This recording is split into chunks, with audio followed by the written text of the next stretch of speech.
Hey लोगोफोर बर' mixer चेनेलाव नोंथांमोनखौ गिबियावनो बरायबाय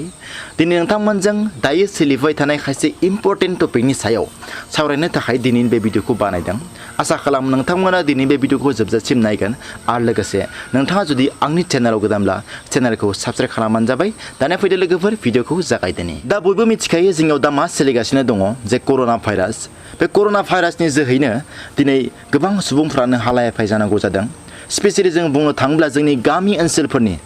सुबुंफोरनि बेलायाव गोबां जेंना जेंसिया सोमजिनो हमदों जेराव गामि ओनसोलफोराव बांसिन सुबुंफ्रानो खेथि बाथि खालामनानै जायो बेफार फालांगि खालामनानै जायो हाजिरा खामला मावनानै जायो जेराव बिथांमोना सानसे मावाब्लानो मोनजाया सानसे मैगं थाइगं फानाब्लानो मोनजाया थिग बे रोखोमैनो जोंनि गामि ओनसोलाव गोबां सुबुंफोरानो हालाय हाफाय जानांगौ जादों दा बेफोरनि अनगायैबो मोनसे जोबोर गोसो होनो गोनां खोथाया जाहैबाय जोंनि फरायसाफोरनि बेलायाव जेराव फरायसालिमाफोरा बन्द जानाया दिनै 3 months 4 months जालायलांबाय दा बेखिनि समाव जोंनि गोबां फरायसाफोरनि जि गोसो फरायनायनि जि हुदा बेफोर लासै लासै गोमालांनो हमदों मानोना बयबो जाखायो सासे फरायसाया जुदि गोदान गोदान चेप्टार फोरोंजानो मोनाब्ला गोदान गोदान लेसन फोरोंजानो मोनाब्ला बैसोर फरायसाफोरनि जि गोसो बा फरायनायनि जि हुदा बेफोर लासै लासै जोबलांनो हमखायो दा बांसिन गोसो होनो गोनां खोथाया जाहैबाय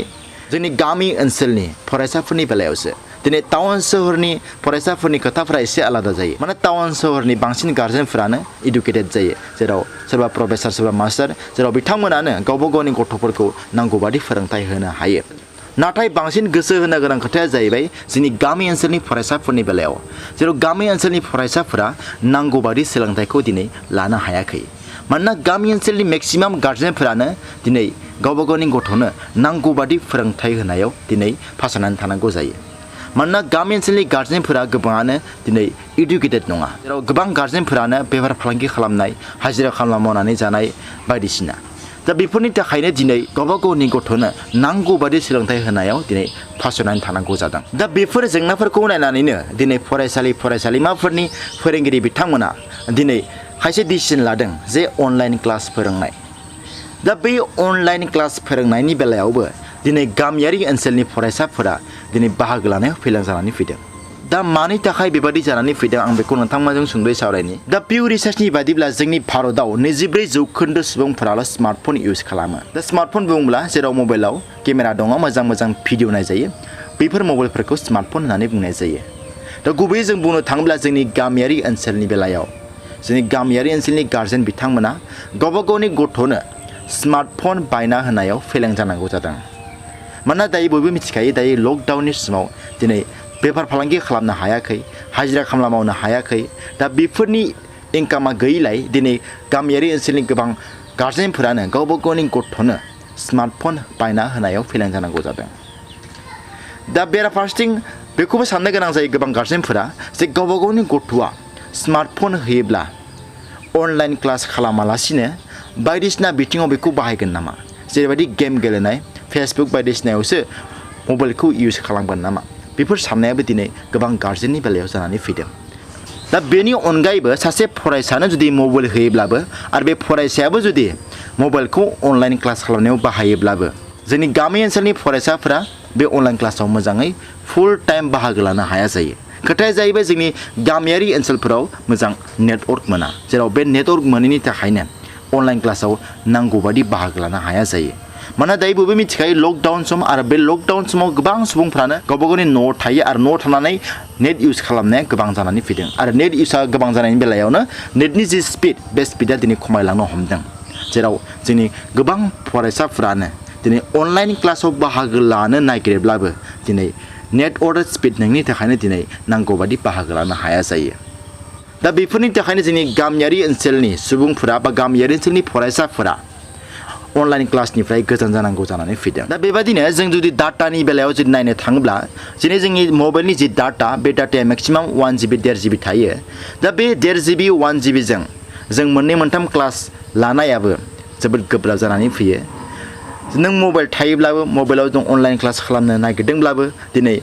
डाटा पेकनि थाखाय दिनै जों फासयनानै थानांगौ जादों मानोना जोङो 1 GB 1.5 GB जोङो मोननै मोनथाम 1 घन्टा 2 घन्टानि क्लासखौ नोङो लाजोबनो हानायाबो गोब्राब आरो जुदि जायफोर फरायसाया गासै क्लासखौबो लाजोबनांगौ जायो गासै क्लासखौबो गासै अनलाइन क्लासखौबो मोननै मोनथाम क्लासखौबो जुदि लाजोबनांगौ जायोब्ला बे फरायसाया बे मबाइलाव एक्सट्रा डाटा सोनांगौ जानानै फैयो आरो बे एक्सट्रा डाटा सोनो थाखाय एक्सट्रा रांनि गोनांथि जानानै फैयो दा बेफोरबायदिनो गोबां प्रब्लेमा जोंनि गामियारि ओनसोलनि फरायसाफोरनि बेलायाव जानानै फैदों दा बुंनो थाङोब्ला जोंनि होल इन्डियायावनो 23.8 जौखोन्दोल' इन्टारनेट फेसिलिटिखौ जों मोननो हायो दा बेफोरनि जाहोनफोरनि थाखायनो जोंनि भारतनि फरायसाफोर बा जोंनि गामियारि ओनसोलनि फरायसाफोरा अनलाइन क्लास खालामनायाव बाहागो लानो हाया जायो दा बेराफारसेथिं फोरोंगिरिफोरनि बेलायाव नायनो थाङोब्ला जोंनि मेक्सिमाम फोरोंगिरिफोरानो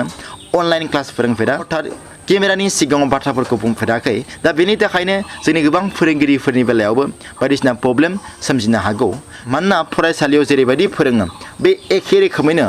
अनलाइन क्लासाव फोरोंनाया एसे उसुबिदा जायो मानोना अनलाइन क्लासाव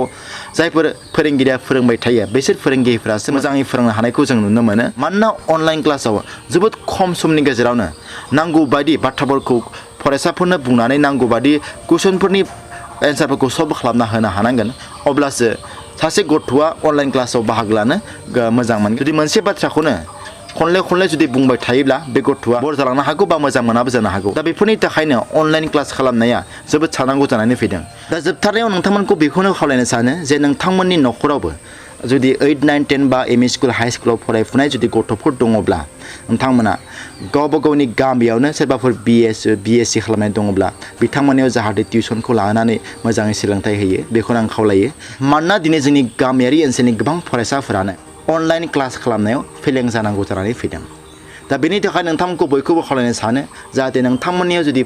उन्दै फरायफुनाय गथ'फोर दङब्ला नोंथांमोना जाहाथे गावबा गावनि गामियावनो जाहाथे टिउसनफोर होयो जाहाथे बिसोर फरायसाफोरा दिनै फरायसालियाव गानो मोनाखैब्लाबो फरायसालियाव थांनो मोनाखैब्लाबो जाहाथे न'आव थानानैनो मोजां सोलोंथाइ लानो हायो आं बेखौनो खावलायबाय थ' लोगोफोर दिनैनि भिडिअ बेखिनियानो भिडिअखौ मोजां मोनोब्ला लाइक खालामबानो जाबाय आरो लोगोसे नोंथाङा जुदि आंनि चेनेलाव गोदानब्ला चेनेलखौ साबस्क्राइब खालामबानो जाबाय थेंक इउ